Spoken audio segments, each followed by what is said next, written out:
दोस्तों नमस्कार। दोस्तों जिस तरीके से आज खबरें आई उससे यह समझ लिया जाए क्या कि तीसरे चरण के मतदान में भारतीय जनता पार्टी के पैर पूरी तरीके से उखड़ चुके हैं। योगी शाह पूरी तरीके से हताश हो चुके हैं।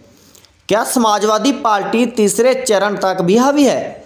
अन्यथा जो खबरें सामने आई हैं इस तरीके की खबरें सामने नहीं आती। कहीं कुछ हो रहा है, कहीं कुछ हो रहा था, लेकिन प्रशासन शिकायतों के बाद भी निस्तारण नहीं कर रहा था। हम किसी पार्टी के पक्षधर नहीं हैं, ना ही हमें किसी राजनीतिक पार्टी से कोई लेना देना है। हमें जो दिखाई देता है हम वही दिखाते हैं, वही बोलते हैं, वही बताते हैं। तीसरे चरण में आपने लगातार टीवी चैनलों पर तमाम खबरें देखी। फर्रुखाबाद की अमृतपुर सीट पर ईवीएम मशीन पर समाजवादी पार्टी का चुनाव चिन्ह ही गायब था।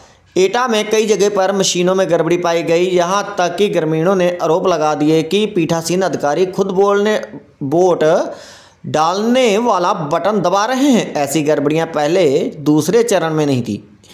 छुटपुट घटनाएं तो थी, लेकिन इतनी बड़ी गड़बड़ियां नहीं थी। जिस तरीके का माहौल दिखा उस माहौल को देखते हुए हमने यह बात कही है। समाजवादी पार्टी के मुखिया अखिलेश यादव ने कहा कि हमने शतक मार दिया। तीसरे चौथे चरण में हम 200 के पास पहुंच जाएंगे। लेकिन यह क्या, अखिलेश के इतना कहते ही मशीनें गड़बड़ी करने लगी, साइकिल का बटन गायब हो गया। शिकायत करने के बाद कोई भी अधिकारी नहीं पहुंचा भी तो 2 घंटे बाद। काफ़ी देर चुनाव बाधित रहा, ग्रामीण परेशान रहे।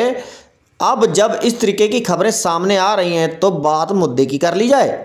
मुद्दे की बात तो यह है कि तीसरे चरण में भी भाजपा को जनता ने नकारना शुरू कर दिया है। अब क्यों नकारा है यह भारतीय जनता पार्टी खुद ही समझ सकती है। अब तीसरे चरण में तो यादव बेल्ट का चुनाव था, जिसमें 2017 में यह बीजेपी के पाले में चले गए थे और अब हवा उल्टी बह रही है। 59 सीटों पर आज चुनाव हो रहे थे।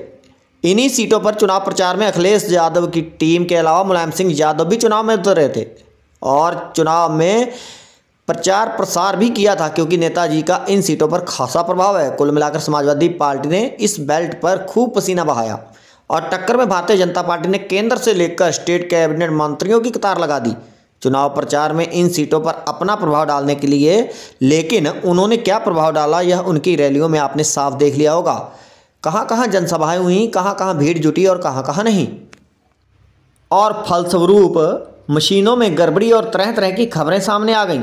फिलहाल यहाँ तक कि हमने आपको बता दिया। अब समाजवादी पार्टी भारी है या बीजेपी, यह तो 10 तारीख के बाद ही पता चलेगा।